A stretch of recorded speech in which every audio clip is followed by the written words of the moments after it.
협상이 잘 안 돼서 선생님은 이사비로 협상을 한 게 아니고 절차대로 진행을 해야겠다 진행을 해서 인도명령 신청을 네, 한 거고, 요 고양 법원 같은 경우는 FM대로 하더라고요. 송달이 인도명령은 관건이라고 생각하는데 빨리 해주는 법원이나 그 담당자인 경우는 인도명령 보냈을 때 송달이 되지 않는다고 하더라도 송달 간주를 해주는 경우가 종종 있기도 한데, 요 담당자는 반송이 되니까 1차, 2차가 있는데 네. 1차에 보내서 안 되고 2차에서도 안 받으시면 송달 간주를 해. 아, 네네. 그렇구나.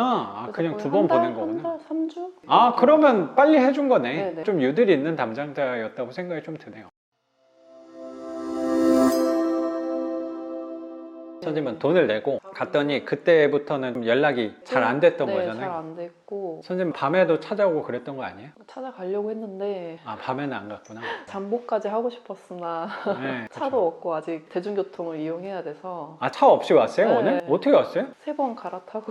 아, 그랬어요? 네. 아, 그랬구나. 고생했네요. 아, 난 당연히 네. 여기 외곽 쪽 올 때는 서울 거주하고 계시긴 한데 그렇게 거리상으로는 멀진 그쵸. 않긴 한데 네. 대중교통이 이쪽은 편한 동네는 아니다 임장도 보니까. 다 그렇게 대중교통 이용해서. 아, 그랬어요? 그래서 야, 선생님한테 지독한 사람이네. 네, 임장 꼭 가야 되냐 마지막에. 우선은 인도명령 신청하고 뭐 인도명령 신청했다 그런 증명서 같은 것도 보내고 문자로 그렇게 해도 끝까지 $200. 네. 근데 채무자분은 파산 신청을 계획하고 있었던 것 같아요. 그래서 그 기간을 끌면서 사이에 파산 신청을 하고 이사할 집을 알아보시고 하신 것 같아요. 경매 당했을 시점에는 파산 네, 처리가 안 돼 안 돼 있었던 네. 상황이어서 새로운 집을 구하거나 하기 어려운 시기였다는 생각도 좀 드네요. 그 임장 왔을 때 네. 여기 우편함 보니까 파산 신청 뭐 이런 우편물이 와 있었긴 했거든요. 이 채무자 상태를 보고 이제 변호사 이런 데서 보냈나 이런 생각을 했었는데 아니나 다를까 잔금 납부 후에 이제 파산 신청을 하고 겁이 나서 선생님한테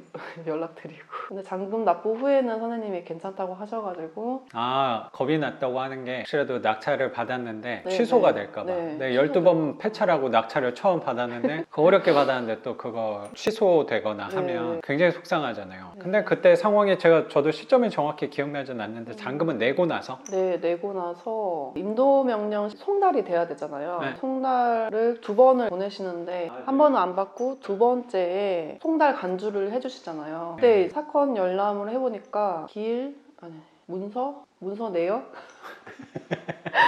거기에 이제 파산 신청을 해서 아, 그게 추가가 됐구나. 네, 그 남은 금액을 채무자한테 줘라 뭐 이런 식으로 했는데 그 받을 돈은 없었어요. 잉여금이. 네, 그걸 보고 알았죠. 파산 신청을 한지. 제가 조금 기억나는 게 아마 잔금 내기 전에 그 파산 신청했다는 거를 아셨던 것 같긴 한데 왜 그때 걱정을 하셨냐면 그게 혹시라도 가압류 판결문 받아서 소송 들어와서 들어온 경매, 강제 경매인 경우는 경매 진행 상태에서 파산이 결정이 나면 가압류 효력이 없어지더라고요. 그러면 그때는 기다리거나 취소되는 경우가 종종 있었어요. 근데 이거는 제가 기억하기로는 근저당 은행에서 신청한 임의경매로 알고 있거든요. 네. 임의경매 같은 경우는 빚을 갚지 않는 한은 파산했다고 취소가 되는 일은 없을 거예요. 아마 그런 얘기를 하지 않았을까라고 생각이 드는데 그리고 뭐 중요하지 않습니다. 걱정이 많이 됐을 수도 있을 것 같아요. 왜냐면 돈이 하나도 없는 사람이구나라는 생각이 들면 이분 이사를 어떻게 가실 수 있을까라는 걱정이 또 우리 입장에서는 되잖아요. 낙찰자 입장에서. 근데 저는 이분이 진짜 돈이 없다고는 생각을 안 한 게 처음에 이 집을 네. 매수를 하셨어요. 자기 돈 가지고. 근데 은행 대출 끼지 않고. 처음에 네, 거의 1년 뒤에 집 담보로 대출을 이제 받으셨더라고요. 집 산 금액보다 더 대출을 땡기셔가지고 그냥 임의로 파산하신 거 아니신가 일부러. 그럴 수도 그래서, 있죠. 그 나름 머리를 많이 쓴 채무자가 아닌가. 네, 그런 것 같아요. 네, 도어락도 떼가려고.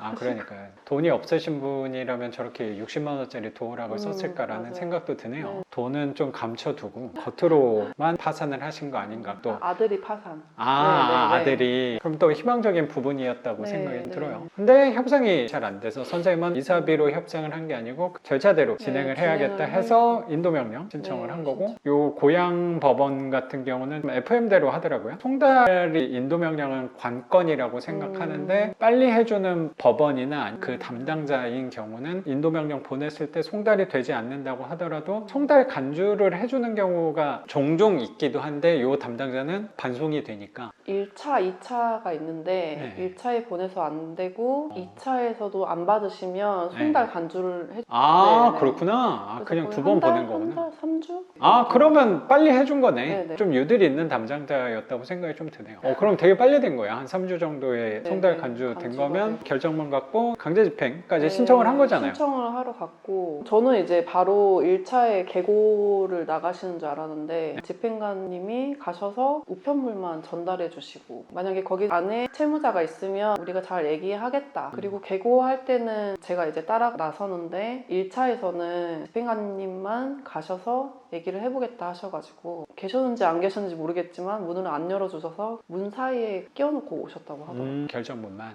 네. 고양법원 같은 경우는 계고를 나갈 때 2번을 하나 보네. 여기는 FM대로 하나 봐요. 네. 2개를 한 번에 하는데도 되게 많거든요. 음. 근데 여기는 제대로 하는 법원이어서 1차 때는 선생님은 그때 안 가는 거잖아요. 네, 그렇죠? 저는 1차 때는 집행관님만 가셔서 그냥 띵동 눌러서 만약에 만나면은 전달을 하는데 만나지 못하셔서 껴만 놨다. 그리고 그때는 문을 따고 들어가야지 계고에선 네, 네. 효과가 좋다고 생각하는데 그거는 만나지 못했으니까 요때 하고 2차 계고까지 한 거예요, 그러면? 2차 계고 전에 이 채무자가 그걸 받고 빨리 나가겠다는 생각을 하신 것 같아요. 진짜 계고 나오는구나. 그래서 이제 언제 나가겠다 그리고 200만 원 달라 이렇게 하셔가지고 계속 연락이 안 되다가 네. 선생님 연락해도 받지 않다가 네. 1차 계고가 그러면 효과가 있었다고 네, 생각이 있었던 드네. 것 같아요. 어느 정도 경매에 대해서 좀 아시는 분 같고 좀- 진짜 나 나가야 되는구나. 그때 이제 인지를 하신 것 같고 정말 뭐 다음 주에 나갈 테니까 그러면 1차 네. 계고하고 한 며칠 정도 있다가 연락이 온 거예요? 3일?